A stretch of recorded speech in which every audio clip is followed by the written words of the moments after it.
Hey Third Eye Tribe, and welcome back to Third Eye Tarot. So in today's video, we'll be exploring the Major Arcana and the Wheel of Life in a little bit of detail.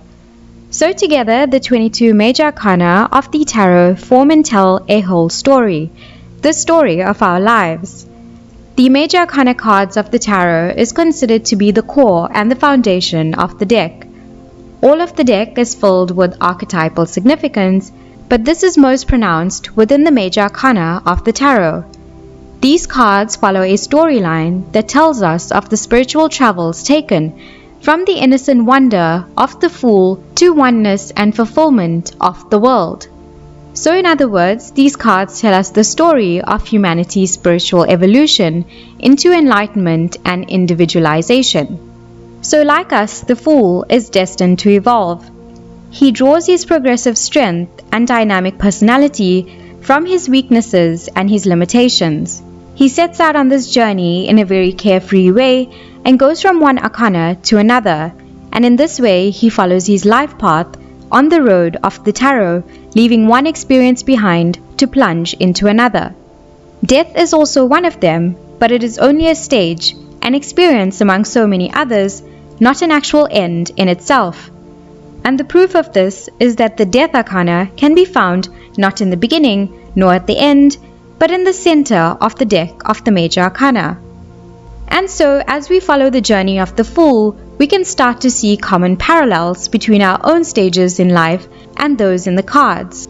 Each card along the way teaching a specific lesson and a concept to meditate over. So the Major Arcana cards are actually the most recognizable and impactful cards of the tarot deck, and usually represent situations or milestones in our life that we face in the grand scheme or the bigger picture. So the Major Arcana represents key moments or big milestone celebrations that we may be going through, while the Minor Arcana cards, which consist of the Wands, the Cups, the Swords and the Pentacles, give us a little bit more detail about our day-to-day living and the smaller pieces of our puzzle through this journey called life. So I just want to do a quick and brief dive into each of the 22 Major Arcana cards. So we'll start with the Fool. So in some decks, the Fool is actually placed in the last position of the 22 Major Arcana cards, and in other decks, it's placed in the first position and is given the number 0. So it can either be number 0 or number 21. So those who are new to tarot could mistake the Fool card as a very silly card representing uninformed actions on the horizon. But this Major Arcana holds a much more positive meaning, for the Fool represents a fresh start and new beginnings. You may be about to embark on a journey with a childlike wonder, and this card is an indication to stay in the present and have a hopeful attitude towards your future endeavors. The Magician. So given the number 1 in the tarot, the Magician is a card of manifestation. Most decks here show a man with one hand on the ground and the other to the sky, representing his abilities to turn his dreams into a reality. Pulling the Magician is a sign that you'll be able to create what you desire with hard work and a bit of your imagination.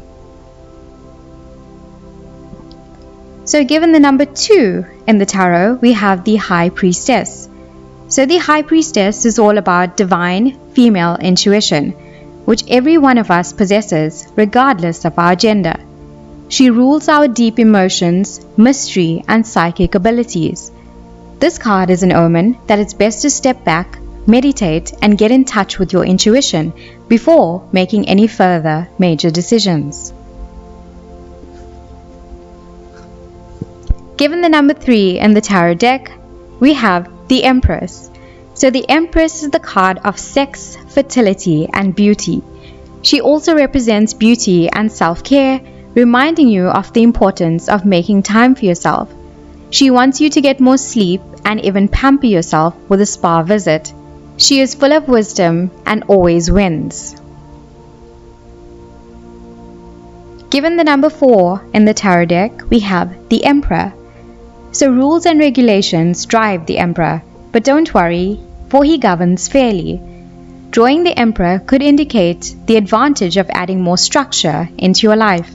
he wants you to keep in mind that if you're embarking on a new project or a relationship, you should take your time and focus on getting all the details right before you just plunge forward. Given the number 5 in the tarot deck of the Major Arcana, we have the Hierophant. So the Hierophant is the masculine counterpart of the High Priestess. But remember, we all contain masculine and feminine energy. So consider the Hierophant as the card of institutions and collectivism. This card appearing in your tarot spread may indicate that it's time to organize your workplace or become more politically involved. Given the number 6 in the cards of the Major Arcana, we have the Lover's card, which is pretty self-explanatory. So although it depicts two people happily in love, the Lover's card also emphasizes the importance of honesty and communication in your relationships. Finding a partner is one thing, but having the emotional maturity to keep the spark alive also requires dedication and hard work from both parties. Coming in at number 7, we have the Chariot. So the Chariot is an emblem of willpower. So when this card appears in a tarot reading, take the Chariot as a sign that you can accomplish your dreams, but only if you keep going forward with action. You may feel frustrated and tired, but the Chariot appearing here means success is just within your reach. This card reminds you to be brave, keep your head up, and keep on fighting. So coming in at number 8, we have the Strength card. So the Strength card typically depicts a woman taming a lion, which represents our animal instincts kicking in. Rather than let her fears or passion control us, she reminds us that we are in fact in control, and we can use the powers that we possess within for good and to our advantage. Drawing this card in a tarot spread might make you feel more aware of your personal power and how you can use it to protect yourself and your loved ones. So the 9th Major Arcana card is represented by the Hermit. So sometimes the Hermit represents a teacher or a healer we can learn from, but most times it also symbolizes the importance of retreating and going within. We live in a world that demands constant work and action, but the reality is that rest and taking social media breaks can help us to be happier, healthier, and more productive in the long run. The 10th card of the Major Arcana is the Wheel of Fortune.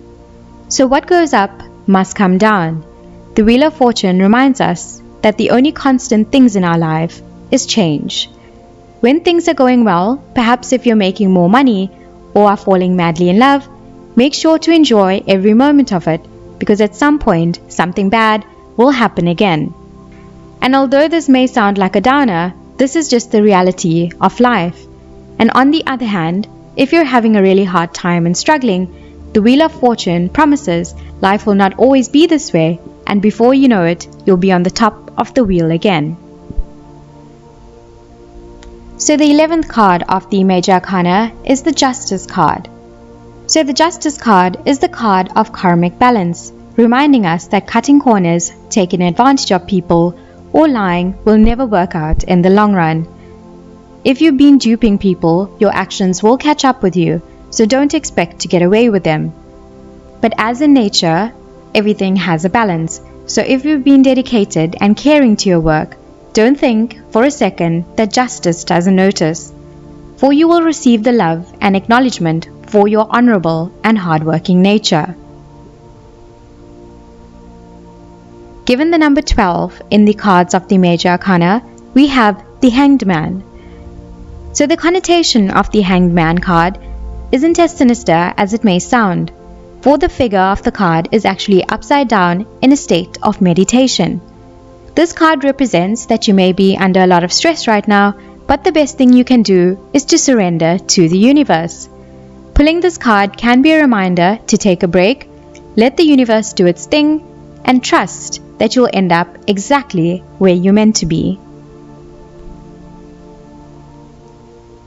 So coming in at number 13, we have the Death card. So to most individuals, pulling the Death card does sound terrifying, but it is only a stage, an experience amongst many others, and not an end in itself. And the proof of this is that the Death Arcana is actually found not at the beginning nor at the end, but in the center of the 22 cards of the Major Arcana. So Death represents in its truest form transformation.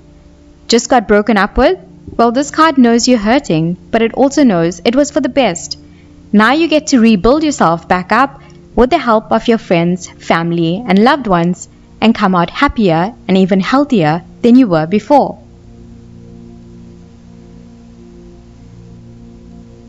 Given the number 14 in the tarot deck of the Major Arcana, we have Temperance. So Temperance usually appears during a stressful time to tell you to take it easy. So maybe it's not a good idea to take on extra work just for the sake of distracting yourself from how you're really feeling. For if you're going through a hard time, Temperance here encourages you to be patient. Just as the Wheel of Fortune promises that change is coming, so does Temperance. Coming in at number 15, we have the Devil card. So some interpretations of the Devil point to unhealthy vices such as problematic drinking or drug abuse, but it generally focuses on indulging in pleasurable things that make you feel good, like consensual kinky fun, a night out dancing, or drowning in a bucket of ice cream. So in the Rider-Waite tarot deck, this card is very similar to the one of the Lovers, but the difference is that here, the couple is standing before the Devil with a chain around their necks. But upon closer inspection, you'll notice that their chains are actually very loose, and the couple can remove it at any time they please, but they just don't want to because of the feel-good sensation they're experiencing at this moment. So given the number 16 in the tarot deck of the Major Arcana, we have the Tower. So the Tower represents destruction and sudden endings, and that there's no way around this. So in most decks, a lightning bolt hits a skyscraper, sending people flying out of the windows. It may sound terrifying, but it represents a catastrophic event that takes us off a wrong path and actually puts us on the path that we're meant to be. The ending will hurt, but the card assures that it's for the best. Given the number 17 in the cards of the Major Arcana, we have the Star. So it's no mistake that the Star card comes after the Tower in the Major Arcana lineup. So after the stress and destruction, the Star asks you to take some time for self-reflection, to go deep and heal your wounds and get back in touch with yourself before you get back out there. Given the number 18 in the cards of the Major Arcana, we have the Moon. So as pretty as the Moon card may be, it can actually call out any unresolved trauma or past pain that's still causing problems for us in our lives today. For instance, if you had an absent, unfaithful father, dating can understandably stir up trust issues for you. So like in this example, this card serves as a reminder that you deserve healthy love, and so it encourages you to go deep and fix your internal wounds, work with a therapist, and raise your vibrations on an emotional level. The 19th card of the Major Arcana is the Sun card.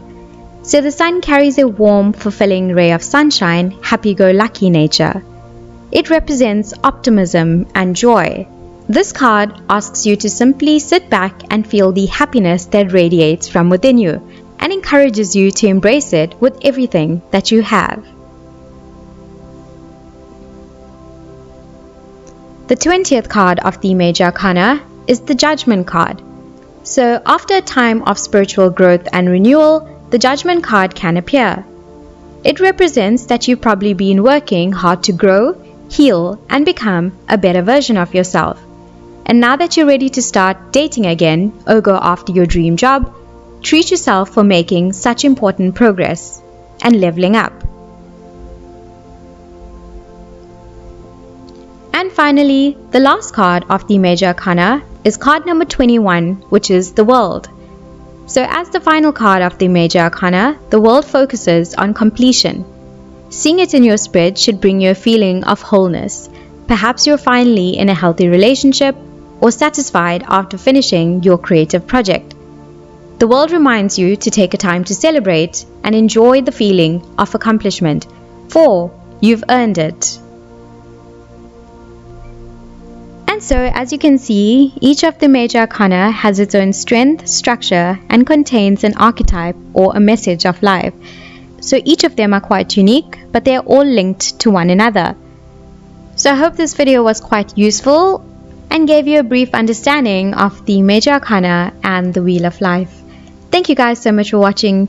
Please make sure to like, comment, and subscribe, and share this video with some of your tarot friends within the community. Thanks, and I'll see you guys in the next one.